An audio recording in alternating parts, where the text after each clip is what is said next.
അസ്സലാമു അലൈക്കും വറഹ്മത്തുള്ളാഹി. ഇന്നലെ സൂറത്തുൽ ഖിയാമയിലെ ഏതാനും ഭാഗങ്ങൾ, അതായത് മനുഷ്യൻ്റെ വിരൽക്കൊടിയെപ്പോലും സൃഷ്ടിക്കാൻ കെൽപ്പുള്ള അള്ളാഹു സുബ്ഹാനഹു വ തആലയുടെ കഴിവിനെക്കുറിച്ചും മനുഷ്യൻ എന്തെല്ലാം നേട്ടങ്ങൾ സ്വന്തമാക്കിയിട്ടുണ്ടോ ആ നേട്ടങ്ങളെല്ലാം തന്നെ അള്ളാഹു സുബ്ഹാനഹു വ തആലയിൽ നിന്ന് ലഭിച്ചതാണ് എന്നൊക്കെയുള്ള കാര്യങ്ങളാണ് പറഞ്ഞിട്ടുള്ളത്.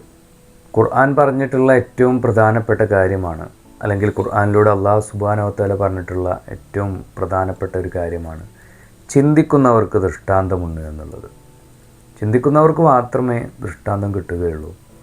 ചിന്തിക്കാനുള്ളൊരു കഴിവ് നമുക്ക് നൽകിയിട്ടുണ്ട്. എന്നാൽ ആ ചിന്താശേഷി നമ്മൾ തന്നെ ഉപയോഗിക്കണം. അങ്ങനെ ഉപയോഗിച്ച് കഴിഞ്ഞാൽ മാത്രമേ നമുക്ക് പാഠങ്ങൾ ഉൾക്കൊള്ളാൻ കഴിയുകയുള്ളൂ. അയഹ്സബുൽ ഇൻസാനു അല്ലൻ നജ്മഅ ഇളാമഹ ബല ഖാദിരീന അലാ അൻ നുസവ്വിയ ബനാന.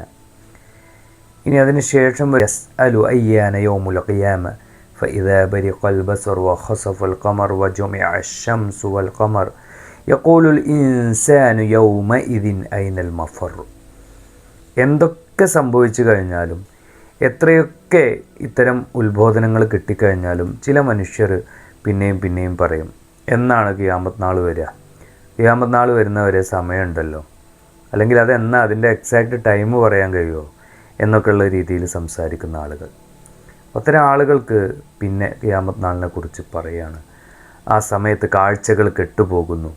അതേപോലെ തന്നെ ചന്ദ്രൻ്റെ പ്രകാശമൊക്കെ അണഞ്ഞു പോകുന്നു. പിന്നെ സൂര്യനും ചന്ദ്രനും ഒരുമിച്ച് കൂട്ടപ്പെടുന്നു, അതായത് തമ്മിൽ കൂട്ടിമുട്ടപ്പെടുന്നു. ആ സമയത്ത് മനുഷ്യൻ ചോദിക്കും, യഖൂലുൽ ഇൻസാനു യൗമഇദിൻ ഐനൽ മഫർ, എവിടെയാണ് എനിക്ക് അഭയസ്ഥാനമെന്ന് മനുഷ്യൻ ചോദിക്കുമെന്നാണ് പറയുന്നത്. ഈ മനുഷ്യരൊക്കെ ഇത്രയേറെ അഹങ്കരിക്കാനുള്ള കാരണം എന്താണെന്ന് വെച്ചാൽ, താൻ ഒറ്റയാനാണ്, അല്ലെങ്കിൽ ഞാൻ ഒറ്റയ്ക്ക് മതി, ഞാൻ ഒറ്റയ്ക്ക് വഴിവിട്ട് വന്നതാണ് എന്നൊക്കെ പലരും പല രീതിയിൽ പറയുന്നുണ്ടെങ്കിൽ പോലും ഇവർക്കൊക്കെ ഒരു അഭയസ്ഥാനം ഉള്ളതുകൊണ്ടാണ്. അത് ചിലപ്പോൾ അവരുടെ സുഹൃത്തുക്കളായിരിക്കും, ചിലപ്പോൾ അവരുടെ മാതാവാവാം, ചിലപ്പോൾ അവരുടെ പിതാവാവാം, അല്ലെങ്കിൽ വേറെ ഏതെങ്കിലും രീതിയിലുള്ള സിൽബന്ധികളെല്ലാം ആവാം.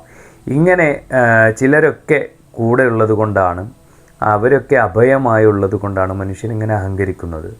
ആ സമയത്ത് അവൻ വിലപിക്കും, എവിടെയാണ് എനിക്ക് അഭയമുള്ളത്, എവിടെയാണ് എനിക്ക് ഒളിസങ്കേതമുള്ളത്, എങ്ങനെയാണ് ഈ ഒരു വിപത്തിൽ നിന്ന് ഞാൻ രക്ഷപ്പെടുക എന്നുള്ളത്.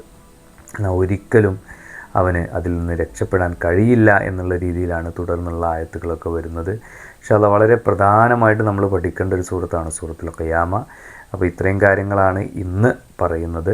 സൂറത്തുൽ ഖിയാമയിൽ പറയുന്ന ഓരോ ആയത്തുകളും കൃത്യമായിട്ട് മനസ്സിലാക്കി പഠിച്ച് ജീവിതത്തിൽ പാഠം ഉൾക്കൊണ്ട് മുന്നോട്ട് പോകുവാൻ നാഥൻ നമ്മെ അനുഗ്രഹിക്കുമാറാവട്ടെ. ആമീൻ. അസ്സലാമു അലൈക്കും.